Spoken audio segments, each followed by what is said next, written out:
My name is Precious Wingo, and I became a DFL client back in, it was July of 2021. My name is Leah Cazzola, and I became a client of DFL because I was struggling. I was homeless with housing and for mental health as well. My name is Licia Whitson, and I guess I became a client almost a year.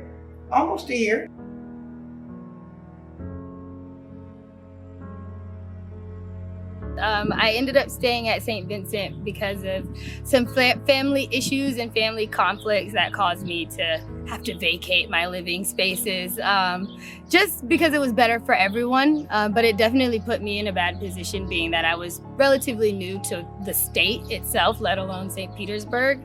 And so I really found myself with nowhere to turn. I had a steady job and income, but it's hard to save when you've been spending money on rent and everything was so sudden.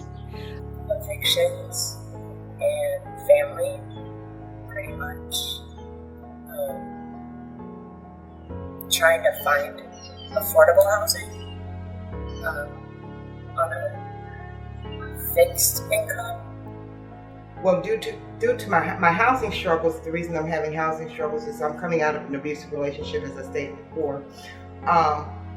And when I left my paramour, I had nowhere to go but to a one-room efficiency, $300 a week.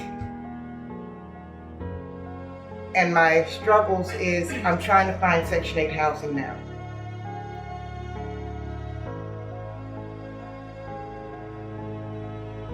Alone. Nobody really cared. I had no shoulder to cry, What do your parents think of you? What do your grandparents think where you should be? What life that they wanted you don't have. You don't have. And I'm taking one foot in front of the other, getting there, one step at a time, with people that I didn't expect to rely on, people that I put all my faith into, gave me their hand and put all their faith into me and showed me that no matter if you are down, there are people still are going to help you. There are people out there, there are people willing to, hey, no matter what you did, no matter how you got here, we're going to get you here. And now being from there to here is a different feeling. So much better. So much weight lifted off my shoulders. It's like I'm living life again. I don't feel that I'm down. I don't feel hopeless. I actually felt like jumping off the Skyway Bridge. I thought life was not worth living because I was so beat down and abused mentally till I thought that I was not lovable. I didn't even think my kids could love me. I didn't even think God himself loved me. And doing this program, I met some very positive people and I had a great sponsor. And they showed me my worth. And I appreciate that. And like I said, I definitely had some low points at the shelter. I have a 2-year-old. Well, at the time he was 2, now he's 4. I had a 2-year-old with me and I was a single mom. So I definitely had a few nights where I was like crying myself to sleep and just questioning, am I a good mom? Because there were certain things I wasn't able to provide in terms of sustainability and living, obviously. So that was definitely my lowest point. But it got better from there.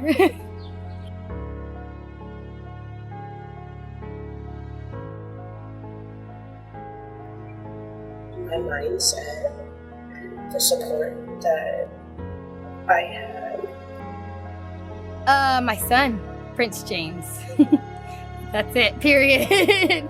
I would not have the resiliency that I have if it wasn't for that kid. I mean, when they say like kids give you a reason not to give up, like literally, even if it's just for him. You know, there were days where I was like, I don't care if I eat, I don't care if I do this, I don't care if I do that. But for him, he needs that. He has to have that. So at the end of the day, I have to make it happen. What I attribute to my success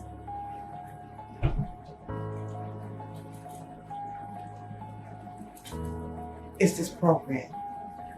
It's my sponsor. Because I've had my family as a support team, but who can you go to in your family with a black eye and say, Mom, I need help, and then you're right back with them 2 weeks later? It's not going to happen. Moms, look, I'm tired. I'm done. My sponsor, my case managers are people who have came into my life and showed me a better place, and have showed me that I don't have to live with abuse. I don't have to live with agony. I'm not afraid to get up and comb my hair, because at one point in time, for example, he didn't want me to comb my hair. He didn't want me to, because if I looked atrocious, no one else wanted me. Today, I can comb my hair, put on my wigs, do my face, because I choose to. If I choose not to comb my hair, it's my choice today. It's not his choice. And I've taken my power back. And taking my power back is the most important thing to me.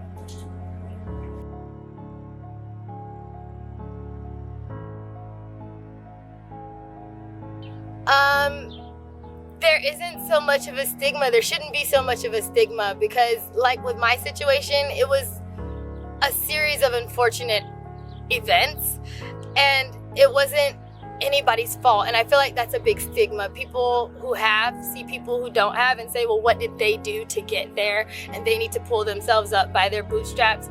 And a lot of people that are in that position are doing the best that they can, and they are trying to take advantage of what they have. Well, from my experience, what I've seen. So I definitely want people to know that if you see somebody who's struggling, give them the benefit of the doubt. Sometimes people like me, I always tell D4L, anybody I come in contact with, like, I just needed a little bit of a boost. I work for everything I have no problem putting in the work. I know how this world is. You know what I mean? So erase that stigma of these people aren't trying, or they deserve to be in that position, because you don't know what got them there, and you don't know what they're doing to get out of that position. And what people don't understand about homelessness is that we're beautiful people. We are people of standard, people of value. Some of us got up on the wrong track. My personal case is I allowed a man, because I was afraid, I was of the unknown. I didn't want to be by myself. And that was the biggest fear, being by myself. But he had broke my self-esteem. He had broke my pride. He had broke my joy. He broke my sobriety. He had allowed me to go to places that when I was on drugs, I had never been.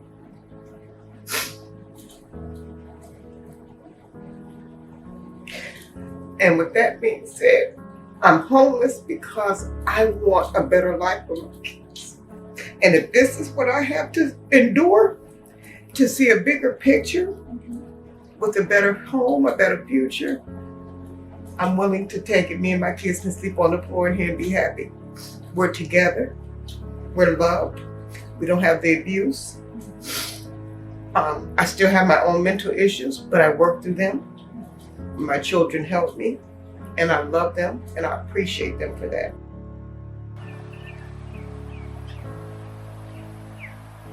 It's hard.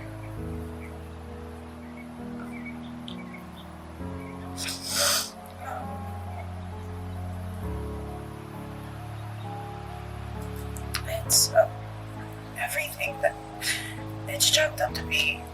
You see the guy standing on the side of the street, and you don't know whether or not you're gonna get shot.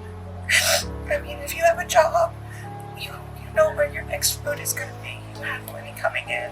but you just don't know where you're gonna shower, where you're gonna lay your head down at night. Like when you see people, you see them dirty, and you see them like struggling. Like, what do you think really is like? It's horrible. Nobody wants to be without a house. Nobody wants to be without a pillow or a blanket. Nobody wants to be in white clothes and dirty and smelly. Nobody wants to be judged because that is their lifestyle for right now. Nobody wants that. Nobody wants to be here. And if it can change,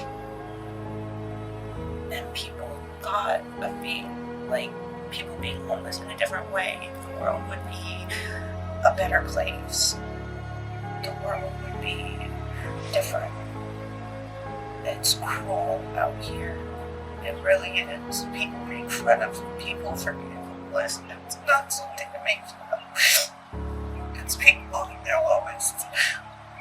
And you just make them lower if you don't understand where they're coming from.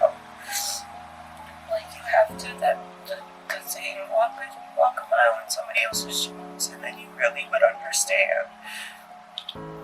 Like, it's really hard. It was really hard.